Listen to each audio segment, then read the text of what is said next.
Почитувани, директното и нестручно мешање на владата на СДС врз здравствениот систем во Република Македонија најмногу го чувствуваат пациентите и граѓаните, но и здравствените работници. Заради негрижливоста на Министерството за здравство и неодговорното доцнење од повеќе месеци на тендерот за лекови за ретки болести, пациентите со ретки болести се оставени без неопходната терапија. Предходната влада на ВМРО ДПМНЕ со позитивни законски регулативи овозможи соодветна терапија за пациентите со ретки болести и тоа да биде таа натовар на државата.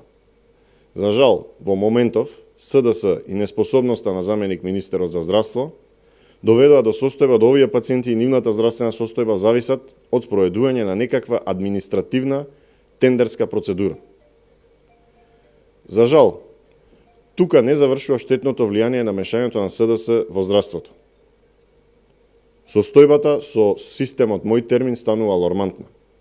Во 2016 година, преку Мој термин, во истиот период се прегледани за 40% повеќе пациенти од истиот период во ова 2017 година.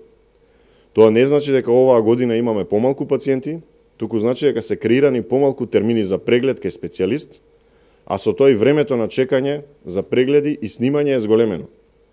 Пациентите сами се сведоци дека ако порано можеше да се закаже преглед кај специјалист за неколку дена, сега се чека и по неколку месеци и повеќе. Лекарите и здравствените работници не го добија ветеното покачување на платите.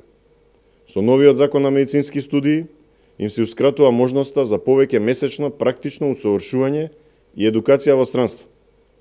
Владата на ВМРО ДПМНЕ со позитивни законски решенија во изминатиот период овозможи околу 3000 лекари да се едуцираат во врвни медицински центри низ целиот свет, а со самото тоа да воведат и нови методи во работата и третманот на пациентите. Со овие штетни мешања во здравството, СДС не само што не го унапредува здравствениот систем, туку ништо не прави за здравјето на пациентите. Повикуваме да се стави крај на ваквото штетно влијание врз здравството, а граѓаните на изборите на 15 октомври да кажат не на политиката која го деформира здравствениот систем. Ви благодарам на вниманието.